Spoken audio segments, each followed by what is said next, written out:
is Zane Fisher. I'm the owner of Extraordinary Structures, and this is our Saltbox tiny house. Saltbox is it's a vernacular New England style of roof, and although we're out here in New Mexico, the defining feature is that it's an asymmetrical roof line. At this point, anytime you have that kind of asymmetrical peaked roof, it's usually referred to as a Saltbox. In our case, we did it both for sort of architectural flair and also so that one side of the house would have exactly the right length for a standard solar panel. So the roof is set up to take a whole bunch of solar. So this is our kitchen. What we do is we like to do a single core sort of plumbing infrastructure wall so that your bathroom and kitchen are back to back. You're minimizing the amount of plumbing, and we're also using that to bias the weight inside the trailer for the best hauling characteristics. But we wanted kind of luxury too. One of the things that bugs me when I visit tiny houses is if they've got a sink that's too small, because I do a lot of cooking personally. So we wanted to have a nice big sink. So this is bigger than you're going to have in some apartments. And then we have a sort of a diverse cooking ecosystem here, from a convection toaster oven to a 2-burner induction. But you could outfit this with a larger refrigerator and more of a standard stove and oven. These are the options that we chose for this one. And we used a single piece stainless steel unit here. This fridge is a drawer. There's a drawer situation right here. So it just fits right into the counter. It's small, but it's very efficient. Lots of drawers, lots of storage. In fact, I sometimes think there's too much storage in this place. I think it's adaptable to any person's particular sort of needs, and you can really make it home. So the bathroom is, it's bound to be small, right? It's in a tiny house like this, but we wanted a different characteristic. We have sort of a Scandinavian wood cabin style interior going on, and we wanted to sort of, create a whole different environment. So we've got this bright white acrylic in here, which gives you a sort of a modern flair, but that's tempered with the same mesquite floors, and then this deep cedar Japanese ofuro style soaking tub. My partner Catherine built this as a little piece of luxury in a small room. So a bit of luxury and some brightness helps to make a small bathroom a lot more livable. This is a composting unit here, Swedish style. Yeah, this unit doesn't currently have holding tanks on it right now. So what you would do is either tie it into a septic, or depending on your location, use a gray water system or add a tank. If, for example, like this unit will end up spending its life probably in New Mexico. You can do gray water, but your kitchen water is considered black water. So what we have pre-installed on the kitchen sink is a valve.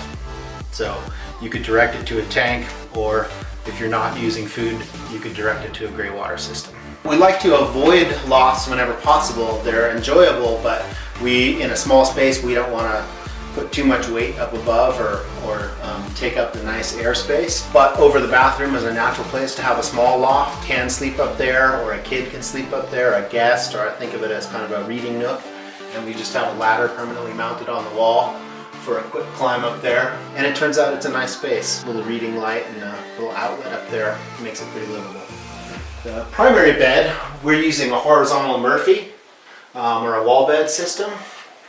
So it just comes down right here.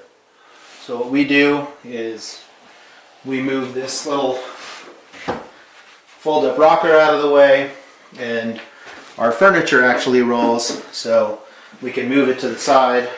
All right, just bring it out here. And this guy is what actually ends up supporting your bed, so that they're not in your way when you get out of bed in the middle of the night. You don't end up kicking the furniture here. You've got a little reading light, outlets at bed height, then you're right next to the window. So for me, this is more enjoyable than a loft. What we do here at Extraordinary Structures is a panelized construction system. We do a computer model of anything that we're going to build.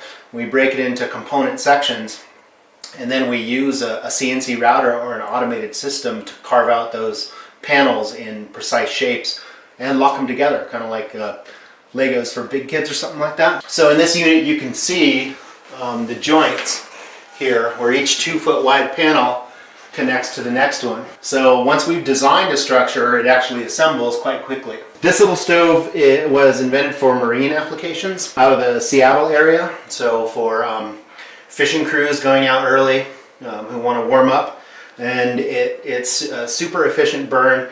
in a very small package. So that's why we like this stove. It's really in here as kind of showing off that there's room for luxury even in a small space. Primary heating and cooling in this unit is done with a mini split, so you don't actually need heat, but it's pretty nice, especially in the winter. Get back from a day of skiing or snowshoeing or just hard work and be able to light up a little fire. Kind of adds that something special that makes you feel like tiny house living is a luxury rather than something that you're giving something up for. Is there anything you wish you would have done differently with this build? There are some small things, just in the ways we've configured some of the drawers. So I think we've changed some ideas about that.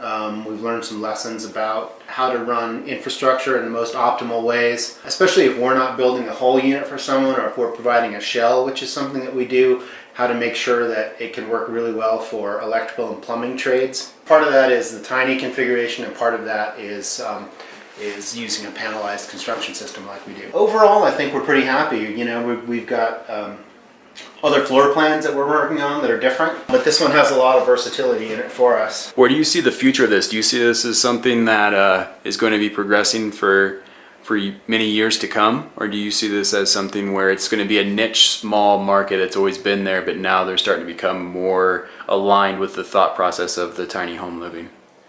Yeah, I think that there are components of it that are probably niche-y, but I think the idea of smaller, sort of smarter, energy efficient spaces, a little more minimal, especially for people who realize that they don't need much, but they place a high value on maybe resources that are shared in a community or open space or wilderness, I think it's going to continue to branch out. So I see it as we work through zoning issues. I see it having a pretty large impact on cities where we see prices escalating out of control and a need for higher densities, but in different form factors. And I see it as a way to add to a sort of healthy housing ecosystem overall as we move forward. So I think there's a place for it, and as we see, we're doing a panelized system that allows for sort of rapid assembly, and there are other people out there who are not just building small, but also innovating in the housing construction area.